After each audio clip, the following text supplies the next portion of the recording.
Hey there, it's Susan Pierce Thompson, and welcome to the weekly vlog. Oh my God, oh my God, oh my God, I just turned 50. I just turned 50. And in this vlog, I have 5 thoughts for you upon turning 50. And before I launch into that, though, I have some news. It's pretty exciting news. So we're ready now for you to get your seat, your ticket to our 10th anniversary celebration of Bright Line Eating. So there's only 200 seats at this luncheon that we're hosting on Sunday, August 4th, coming right up, Sunday, August 4th, and it's going to be in Rochester, New York, lunch from 11 a.m. to 1:30 p.m., and we only have a few seats left. And then after that luncheon, they're $20, the seats, but lunch was way more expensive than that. But Bright Line Eating is hosting it. We're covering the rest.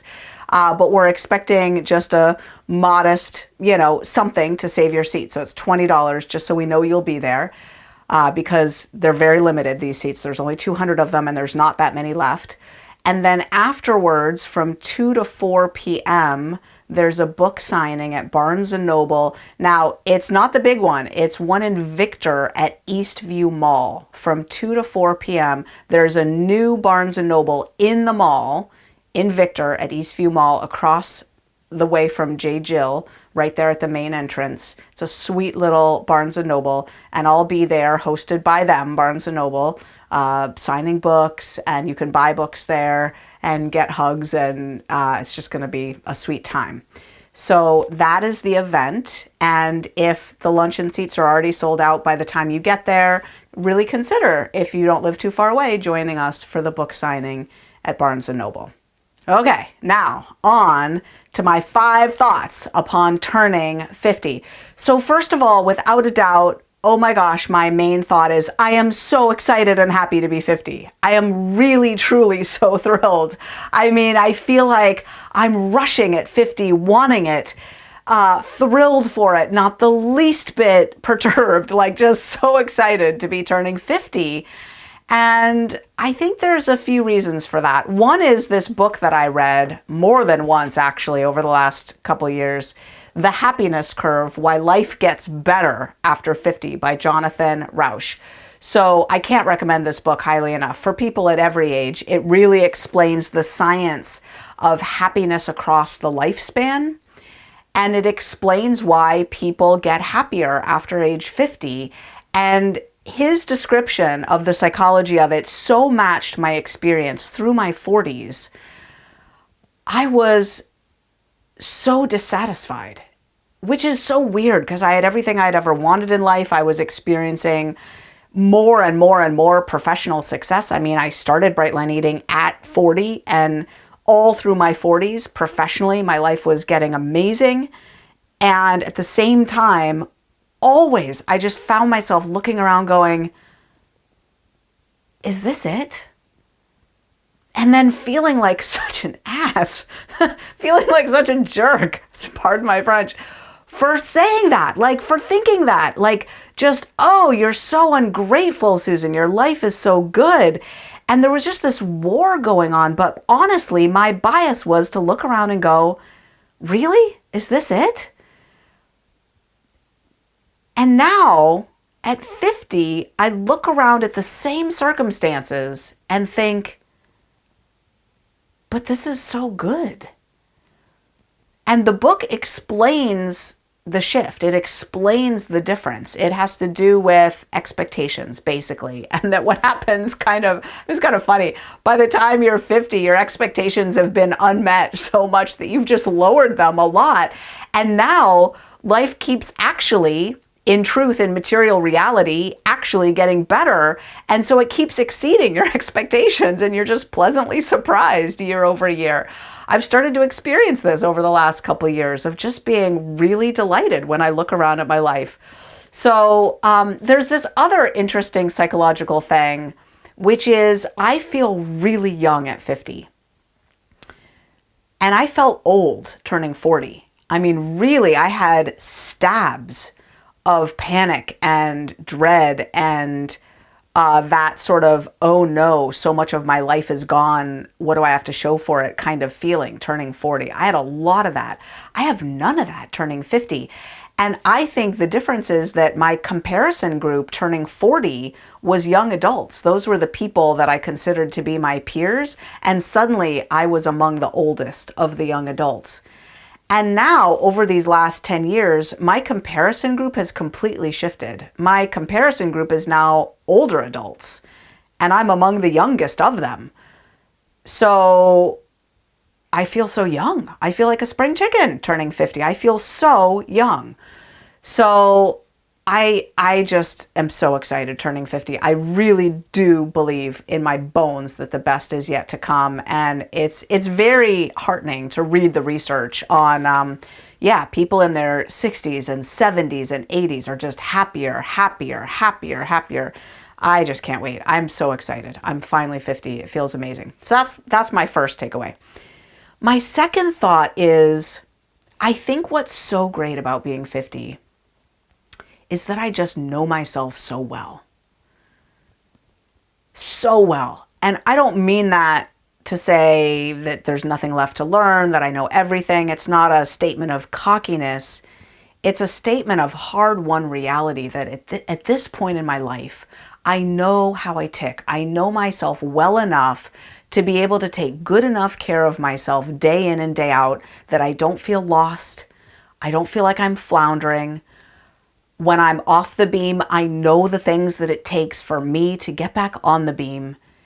And I finally feel like I have the owner's manual to Susan Pierce Thompson. I finally feel like I get myself well enough to know how to be a good, effective steward of my days, my minutes, my life experience, my choices.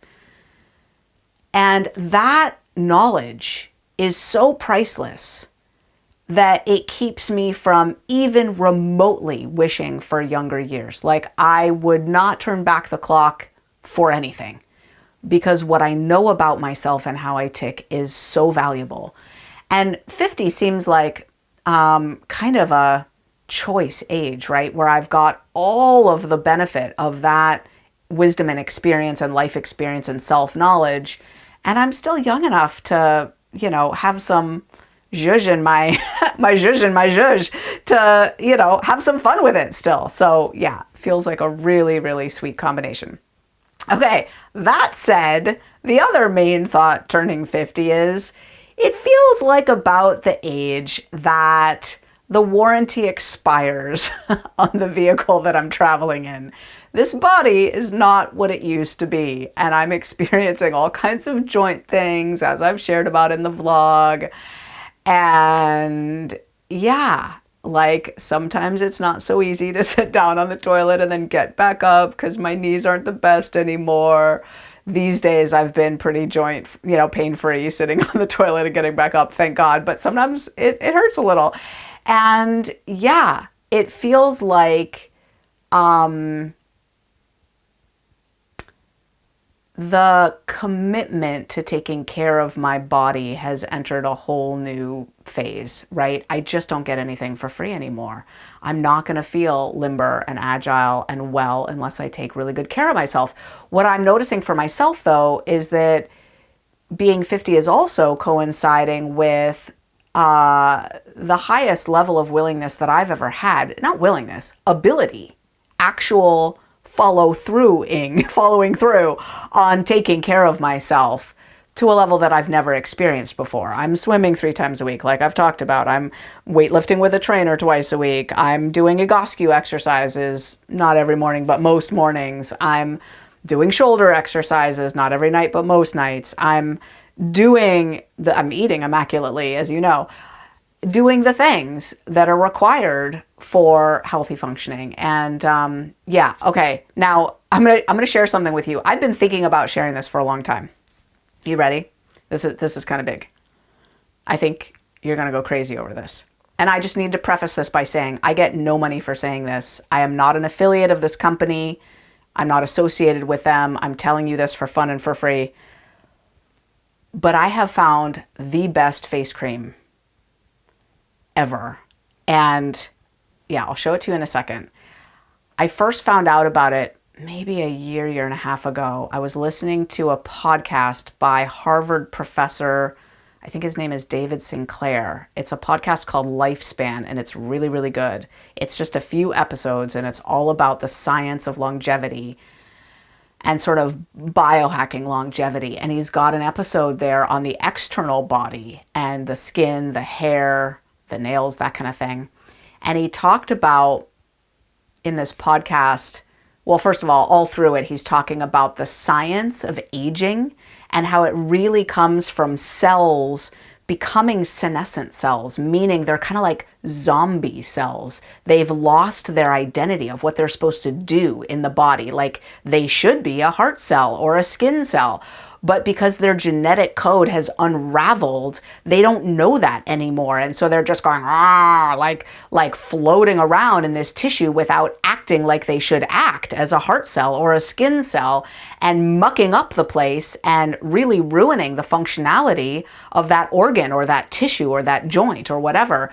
And these senescent cells are really the issue. And so then in this episode on skin, he described how some researchers, I think they're in Brazil and South America, these female scientists got together and they tested the 20,000 some odd peptides that are known on human skin to see which ones of them would reduce or eliminate senescent cells. Because you can, in skin tissue, put in a stain and see the senescent cells. They just all turn blue, right? And so then they would put a wash of, this peptide and then another peptide. 20,000 of them they tested, and they found 20 peptides that would take the senescent cells away.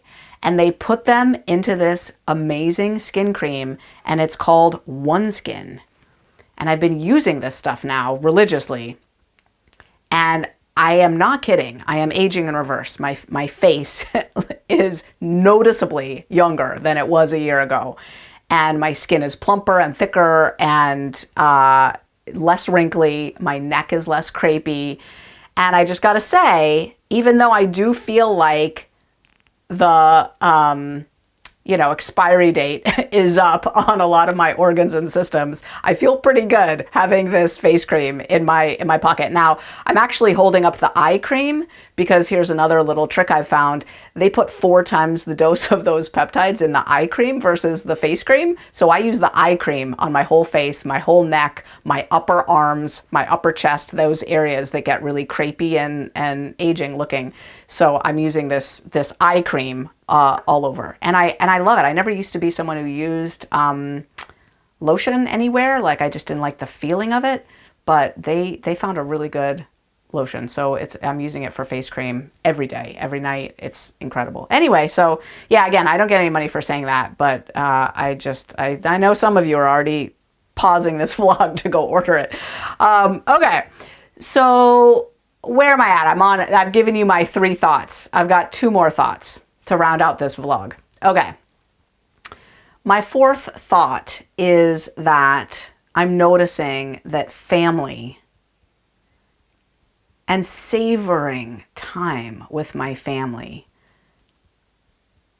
is meaning so much more to me than it did just a few years ago. I'm really thinking about my mom, my dad, my kids, my husband, and noticing how this feels like a golden age in our lives. I mean, my kids have 6 grandparents because my mom and dad are both divorced and remarried, and so they're spouses, right? And David's parents are still together. So our kids have 6 grandparents, and they're all alive, well, healthy, right? They're all with us and self-sufficient, cognitively strong, glorious, robust, loving human beings.